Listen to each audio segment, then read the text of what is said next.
యాదాద్రి భువనగిరి జిల్లా ఆలేరు పట్టణ కేంద్రంలో శుక్రవారం బీజేపీ పట్టణ అధ్యక్షుడు నందా గంగేష్ ఆధ్వర్యంలో స్థానిక పోస్టాఫీస్ వద్ద ప్రధానమంత్రి విశ్వకర్మ యువజన పథకం ద్వారా లబ్ధి పొందిన లబ్ధిదారులకు ముఖ్య అతిథులుగా పగడాల శ్రీనివాస్ పాల్గొని కుట్టు మిషన్ సామాగ్రిలు అందజేశారు.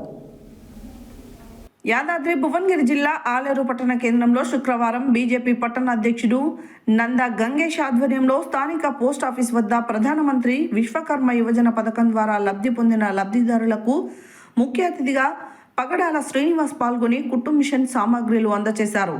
ఈ సందర్భంగా వారు మాట్లాడుతూ ప్రధానమంత్రి మహిళలకు ఉపాధి కల్పించాలని పీఎం విశ్వకర్మ యోజన పథకం తీసుకొచ్చారని, అందులో భాగంగా లబ్ధిదారులకు కుట్టు మిషన్ శిక్షణ నిర్వహించి ₹1,00,000 బ్యాంకు లోన్ ఇప్పిస్తూ సుమారు 15,000 రూపాయలతో కూడిన కుట్టు మిషన్లు ఉచితంగా బీజేపీ ప్రభుత్వం అందజేస్తుందని తెలిపారు.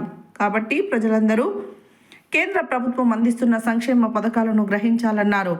ఈ కార్యక్రమంలో బీజేపీ సీనియర్ నాయకులు తునికి దశరథ, బందెల సుభాష్, బడుగు జాంగీర్, యలగందుల సురేష్, పస్తం ఆంజనేయులు, గుర్రం నరసింహులు, సృజన్, ఆనంద్, సంపత్, సుక్కరాజు తదితరులు పాల్గొన్నారు.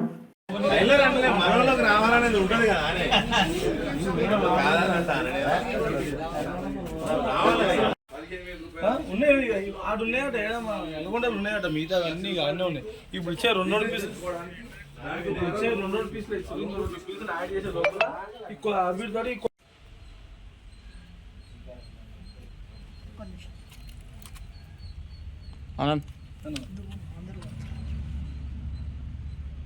మీకు SMS పెట్టాను నెంబర్. నరేంద్ర మోడీ గారి నాయకత్వం, నరేంద్ర మోడీ గారి నాయకత్వం, భారత్ మాతా కీ జై, జై విశ్వకర్మ, జై విశ్వకర్మ, జై విశ్వకర్మ, బీజేపీ జిందాబాద్, నరేంద్ర మోడీ గారి నాయకత్వం. యోజన ప్రధానమంత్రి గారు నరేంద్ర మోడీ గారు మహిళలకు ఉపాధి చూపించాలనే ఉద్దేశంతో ముఖ్యంగా మహిళలకు పీఎం విశ్వకర్మ యోజన అనే పథకాన్ని 2024లో స్టార్ట్ చేసిండు.